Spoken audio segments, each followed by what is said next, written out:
Thanks for listening. If you'd like to schedule a one-on-one coaching with Dr. Lodhi, please visit drsadaf.com. I am an American board certified OBGYN, a mom, a Muslim, and I'm talking about sex. This is the Muslim Sex Podcast. Welcome to the Muslim Sex Podcast. I am your host, Dr. Sadaf Lodhi, and this episode is everything you need to know about perseverance and resilience. I have the honor today of welcoming Lisa M.Vogl. She is an amazing woman that is not only a powerhouse and a strong woman, but spends her time with, she has her own clothing line, modest fashion line, and she also does advocacy work and humanitarian work. So welcome to the podcast, Lisa. I'm so happy to have you on. Thank you so much for having me. So, Lisa, I am going to let you introduce yourself to our viewers who are watching and listening. And if you could just give us a little bit of background about yourself. Okay, well, I am a mother of two. I'm from East Lansing, Michigan. I am from a Christian and Catholic family, but I am a revert to Islam. I reverted to Islam about 11 years ago. I am a co-founder of a modest fashion brand. I'm a humanitarian, an activist, and a survivor of domestic violence. It's amazing. That is really amazing. And actually, just to give our viewers a little bit of background. So I was fortunate enough to meet Lisa last weekend at a retreat that was hosted by Momming While Muslim and Moxie Living. And Lisa spoke about her journey from where she started her own clothing line, but also the aspect of her life that made her very human, and that was her survivorship of domestic violence. So, Lisa, if you could just tell us a little bit about your journey as well, and how you started in fashion, and about yourself and about the domestic violence, if you don't mind, if you feel okay. Sure. I guess I'll start onto the fashion piece of it. I went and got a degree in marketing and I went into the corporate world. I realized that wasn't for me and it wasn't fulfilling. I'm somebody that if I don't feel it deeply in my core, I don't do it. And so I follow my heart in pretty much everything I do. So I was living in Chicago at the time and I decided to quit everything, move to Florida and go to photography school. I wanted to pursue political photojournalism. It was something that I don't think I really talk about it that much, but God had other plans for me. And I paired up with some of the viewers may know her if they're Muslim and they follow modest fashion, but I paired up with Yaz the Spaz. She's a near and dear friend of mine. She's an OG in the modest fashion world.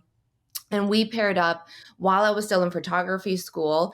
And modest fashion wasn't even a thing in America at the time. It really was not popular like it is today. And we were just started to do shoots and they started to go viral.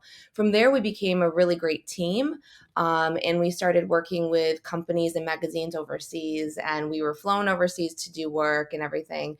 But there wasn't a huge presence of modest fashion in America.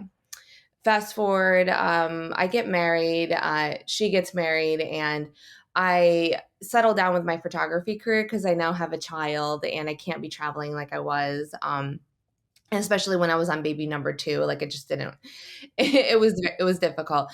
And so I really wanted to pursue fashion as far as opening up a brand. And while I was married in 2014, I launched with Ella Amus and my co-founder, Verona Modest Fashion. And so from there, like, alhamdulillah, it took off. And I've been doing that ever since. It's amazing. So I know that you had mentioned before that your clothing line was at Macy's before, and now you have your own online business, correct? Yeah, right now we have not, by choice, we want to just sell directly to our consumers. We did launch in Macy's in 2000 and I think it's 18. I forget the year now, which is really bad. But it was a huge milestone for myself as well as, the community, I believe, because it took Muslim women and we went on a larger scale for representation. So for me, it was a very proud moment. That's amazing. Um, and so I know that you had mentioned a little bit in your bio about domestic violence, and being a survivor of that. I don't, I only want to talk to you as whatever you feel comfortable, talking about. And Yeah, disclaimer, I'm an open book with it. I made a very conscious decision to speak very publicly about it for the purpose of hopefully helping other women. That's, that is amazing. And I did hear your, what you've gone through. And so if you would, be so kind as to just, help somebody that might be listening or watching this a little bit about your journey with that, and, how you escaped your perpetrator, and how you went on. And, a lot of women, and rightly so, would find it very difficult to, be able to pick themselves up and then become, a successful, strong woman. So maybe if you could tell me a little bit about your journey and how you were able to do that. So in 2013, I met my husband, um, and we decided to get married. I was looking for all of the qualities that we're taught to look for as Muslim women. They're on their deen, they provide, they take care of their families. So on surface, he was really everything that I thought was as far as an amazing man. And that's the way he portrayed himself to the public. Behind closed doors was a completely different person, and that's often what happens with abusers. Is they're very charming, and to everybody else, they're this amazing, warm-hearted person. That's not what I had at home. Um, when we got married, about week one is when I started noticing abusive signs. But at the time, I didn't realize it was abuse because it's very disguised, and it's subtle and difficult to pinpoint. And so it started off with emotional abuse and control and financial abuse. But because it was in such small little actions, it's something that I wanted to be patient with, and we could work on, and we could get through this. And so it became a cycle where I would let things go, and then things just got worse and worse.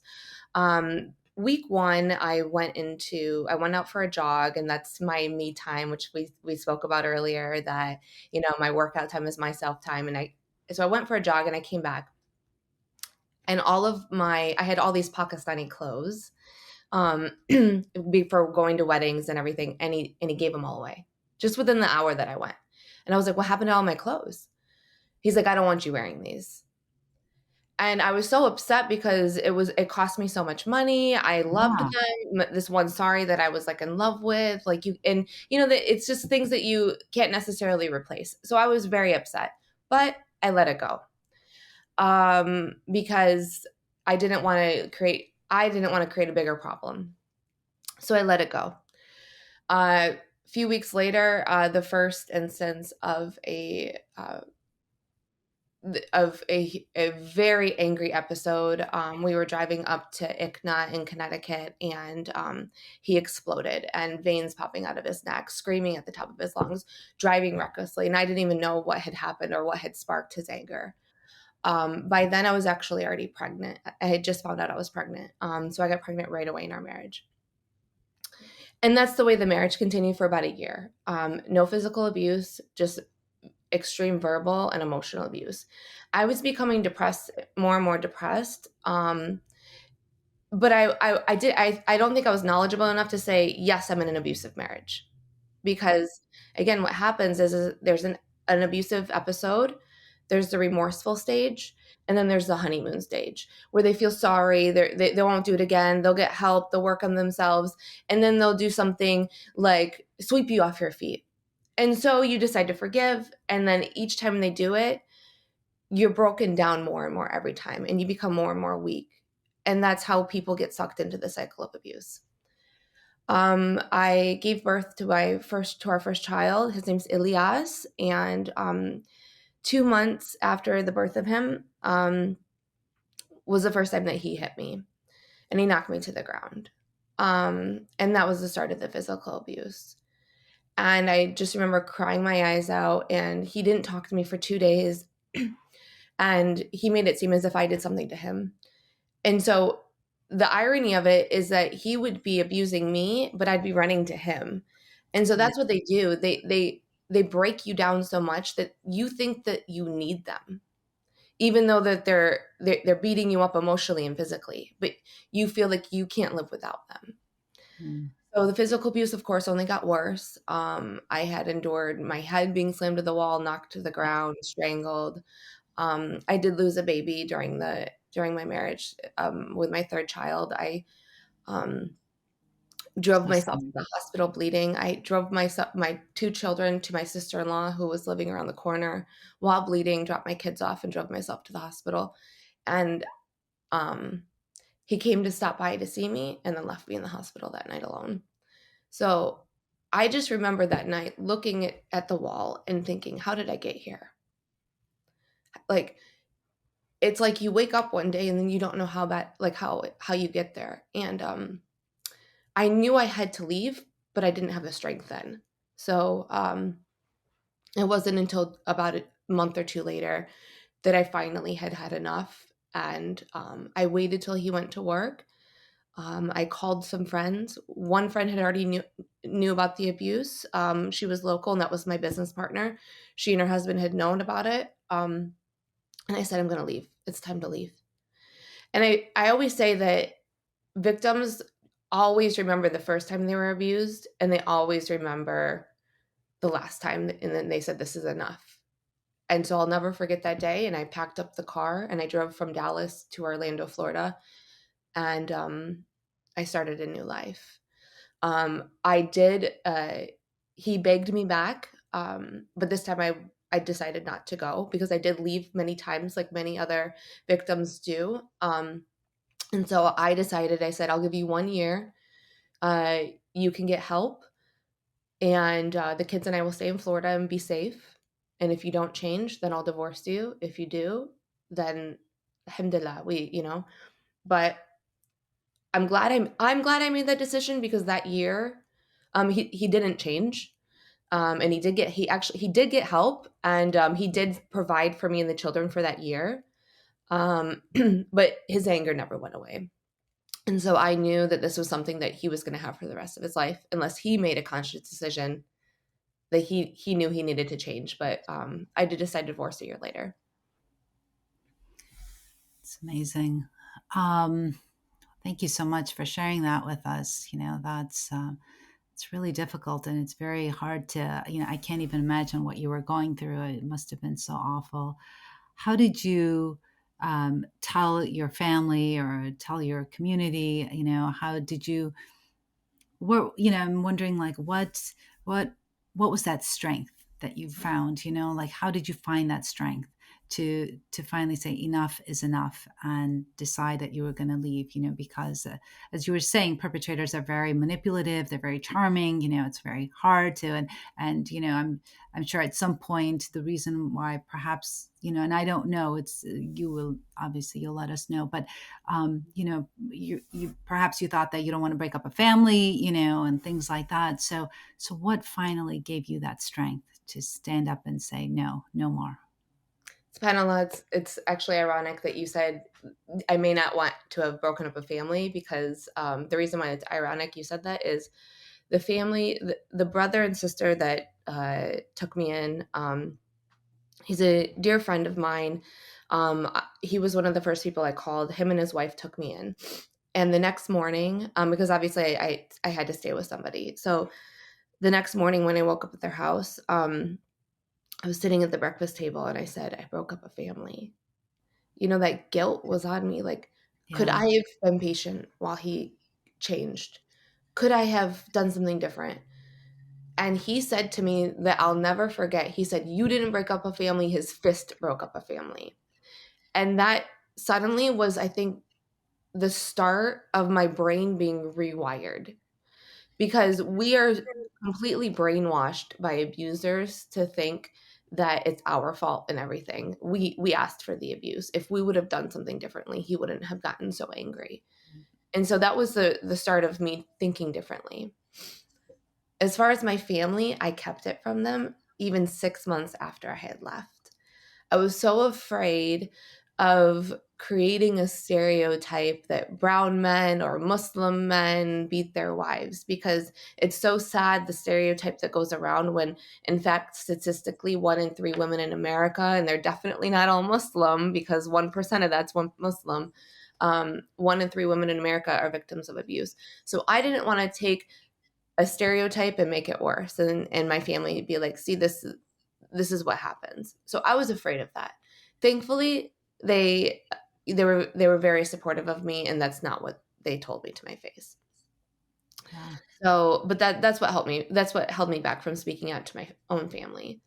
As far as the community, it wasn't until years later, when Verona had gone, you know, so much press, and we're in every news outlet, and the spotlight's on me, and I decided to take that opportunity and felt that it was a responsibility to speak out against domestic violence, because I knew that other women were going through it, but I was not prepared for how many women are. And to this day, I get messages now weekly probably about other women needing help and needing assistance, and where can they go to, what resources are there. I still get plenty of messages, but at that time I think I got 1,000 messages from women going through abusive Wow. marriages or had left and shared their story with me. Wow. That is very, it's tragic, but it's also empowering that you were able to take that situation, that pivotal moment in your life, and then change the narrative and make it such that it helps other women. It gives them hope. It allows them to see that there are other possibilities, that they can change, that they can change their situation. And even though it's very difficult, and they may not have the support, right, but that they're able to do it. And that's what I find amazing about you. And I think that is just so awe-inspiring for me, is to see a woman like you, stand up to your abuser, your perpetrator, and then just change that for yourself so that it empowers other women, right? Because you could have, had you decided to keep it in the shadows, right? You could have, but instead you changed that whole story and made it such that women, could find another way, another avenue, and know that they could also survive. So I appreciate that. And I appreciate you for sharing that information.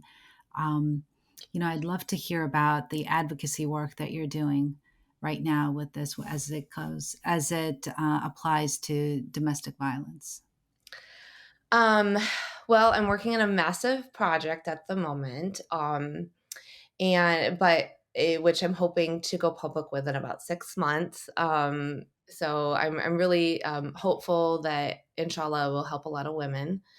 But what I have done is I do speak out as much as possible. That's first and foremost, is I believe education and creating a conversation is the first step with making change at all. Because if we're not willing to speak about it, we definitely will not be able to make change. And that's something within our community, that there's still this sense of shame that this is something that you sweep under the rug. I think we're getting better at it. And I think more organizations are stepping forward, more members of the community are stepping forward and saying, hey, we need to not be silent about this issue anymore. This Right. happens to our community just like it does everybody else. Let's stop pretending it doesn't. So speaking out is one way that I hope to create change. Um, another way that other way with my advocacy is with ICNA Relief. I helped to open up a women's shelter. We raised money, and it houses around 6 women, and that's in Orlando. That opened up about 2 years ago, and I'm going to be meeting with them shortly on how we can expand and serve more women in that community. Right. I have worked with Texas Women's Foundation and help fund them to get transitional homes. Transitional homes is different than shelters. Mm, Because often shelters not ICNA relief because they do serve Muslim women and they do keep them there for 6 months to a year, but often shelters will give women 3 months and then they mm, have to find their own place, and no one can rebuild their lives in 3 months, especially when there's children.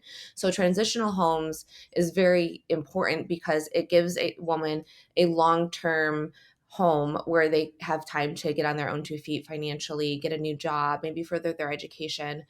I'm also on the advisory board for Ikram Foundation that serves divorced and widowed women in our community, many of them being domestic violence survivors. And they give loans and scholarships uh, to divorced and widowed women to get back on their own 2 feet to further their education. So that's another organization that I work with. And then I often just help any other organization that helps me or that asks me to assist them, and I jump in and help whenever I can. it's amazing. And I know that you had also mentioned some humanitarian work that you do as well. So is that separate from the advocacy, or is that? Yeah. I do a lot of humanitarian work. It's very important to me. Most important thing for me in this world is that I don't want to leave this world unless I've made as big of an impact as possible. So I'm doing some work in Uganda at the moment. I met with the prime minister while I was there a couple months ago, and Oh, I'm working with a local official. And one project that we're just finishing up on is getting a school back open. The government had shut it down due to their water facility, and we funded it uh, to renovate their toilets and water well. And just those two things will get 1,000 kids back to school great. and 17 teachers back to work. So that's one project that I'm finishing up on, and then we're looking at a phase two to build a community center and school and a massive water project. So I'm working on various humanitarian projects at the moment, and that's really, I think, my other passion outside of DV. And then fashion is kind of my creative outlet. So, You are amazing. I'm like tired just listening to the amount of work that you do. That is, mashallah, may Allah continue to give you strength to do all of this work. It's just so amazing. And I'm just like totally fangirling over you. That is, doctor, mashallah, and oh, successful, mashallah. It should be the other way around. no, it's just so amazing. That's just really impactful. Everything that you're doing, alhamdulillah. So tell me, we know a little bit about the advocacy and the humanitarian work that you're doing, but tell me a little bit more about your fashions and, where do you get your, I don't know, like your creativity from to make those? And, what I know you mentioned a little bit before when I spoke to you one on one about materials and where you source them from. And if you could tell me a little bit about that.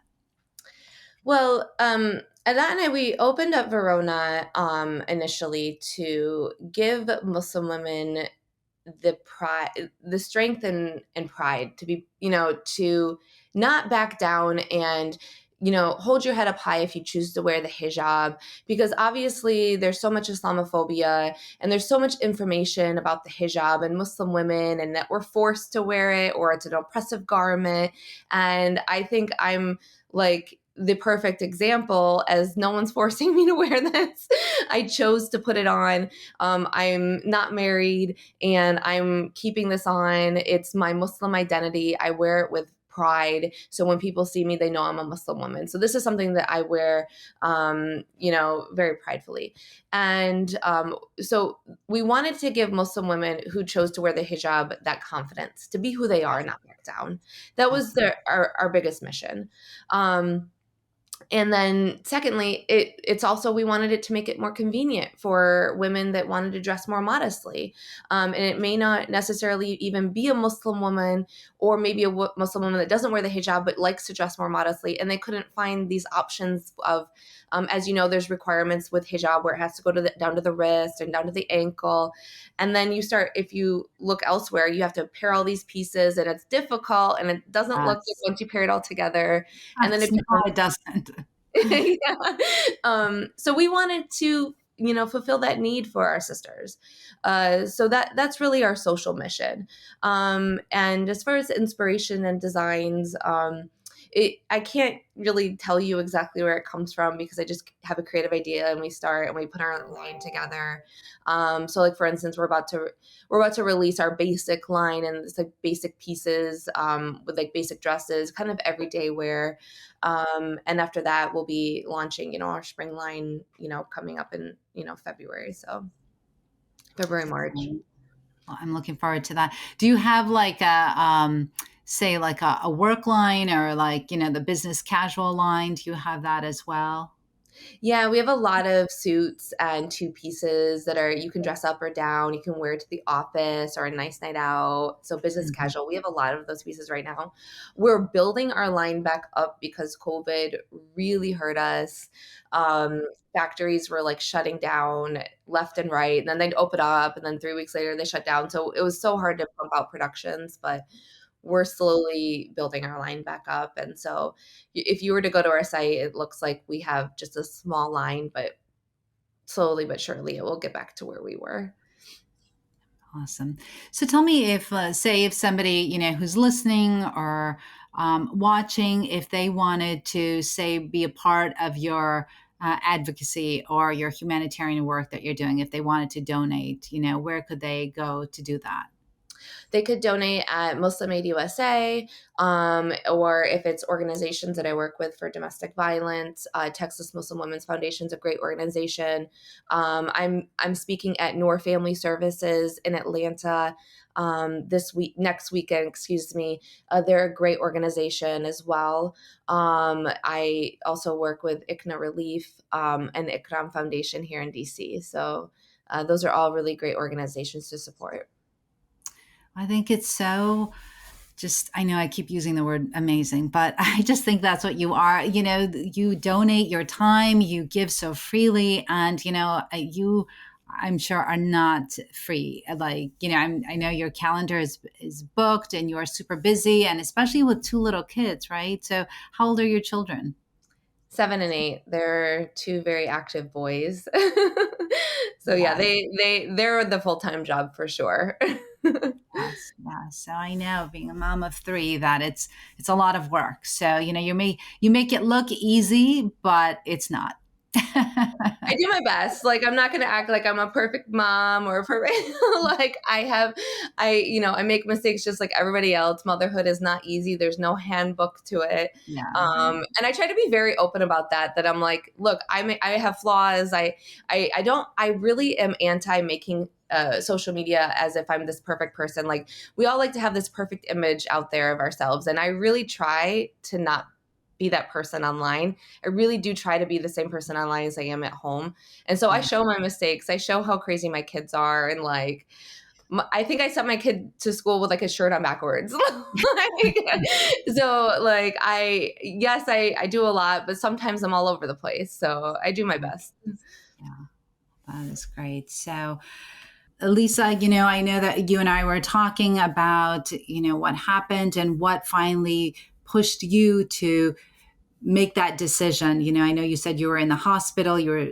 staring, and you had been abused so badly that you were thinking to yourself, how did I get here? And how did this happen? I'm wondering, as a healthcare provider, an OBGYN, that is, my main focus is the care of women and helping women. What could I do to help you in the situation that you're in? Like, what do you wish your provider would have asked you, or any specific questions that perhaps could have, helped you to create the change that you needed, perhaps sooner? Well, that was the time that I was in the hospital for my miscarriage, and I don't believe that I was ever asked questions. If I had any type of injuries, because 1 week prior, Allahu alam, if it was due to the abuse, but 1 week prior to the miscarriage, is he was beating me, and I was on in the closet, and he was kicking me on my back. So I had always assumed that it was due to the abuse. But it's not something I can say, 100%. But had they even asked or pushed for it, I may have I may have been willing to say at that moment. I was in the hospital a month or two. I don't know if it was prior to. I think it was prior to the miscarriage, actually.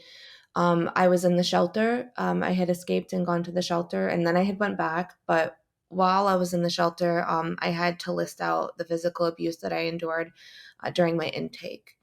And they were very obviously very compassionate and very delicate with my feelings and trauma at the time, but they legally had to send me to the ER because of the head injuries that I had endured. When I did go to the ER, due to the shelter sending me there, I made up a story and said that I had fallen while playing basketball. It was just the first thing that came to my mind. Um, and it just seems so not practical to have such bad head injuries from falling while playing basketball. Just the way I was describing it. I was just trying to come up with something off the top of my head. I think had they pushed more or dug deeper, I may have been willing to say that this was due to abuse. I was very afraid to speak out because I didn't know the repercussions, and I was just very scared at the time. So I think if they had dug deeper to really investigate, I may have come forward and say it was abuse, and then from there I could have gotten further help. Yeah. Yeah, absolutely. So, to your question about, whether or not you could have had a miscarriage from being beaten up, I think that is a very high likelihood because of the stress, the trauma that you're experiencing. Absolutely. Stress can do a lot of things. And, I don't doubt that everything that you were experiencing and the trauma that you were facing, you know, perhaps could have resulted in your miscarriage. So I don't doubt that. I think that, you were very brave to come out, and now with all of your advocacy, it's very empowering for other women. But I don't want to make it seem and downplay the fact of how hard it was, I'm sure, for you to first come out and to be that strong, And so I really appreciate you being vulnerable and speaking your truth and letting others know that there can be a light, Mm-hmm. and to find that strength and to find those that are willing to help you and protect you and give you that strength when you need it. So I really appreciate it. And I appreciate you and your time, coming out. And I think it's so, so important to empower others. And I appreciate the fact that you're doing your advocacy and your humanitarian work. And it almost seems like your fashion business is kind of like a hobby. But that, your real passion is in advocating and helping women. So, Mm-hmm. and I appreciate that. So thank you for your story. Thank you so much. Yeah, thank you. Well, I think that we are done here. So it's been real and really informative today. And remember that this is not meant to be any type of advice, but if you are experiencing domestic violence, please know that there are ways and outlets that you can access. And I really thank you, Lisa, for coming on and sharing your experience and and what everything that you've gone through, so that hopefully if somebody else is experiencing domestic violence, whether it's physical, emotional, financial abuse, that they know that there's help out there and that they don't have to be in that situation. And when they feel empowered to be able to change, make that change or put forth that first effort, that there are people ready and willing to help them. So thank you so much. And until next time, this is the Muslim Sex Podcast. Thanks for listening. If you'd like to schedule a one-on-one coaching with Dr. Lodhi, please visit drsadaf.com. And until next time, this is the Muslim Sex Podcast.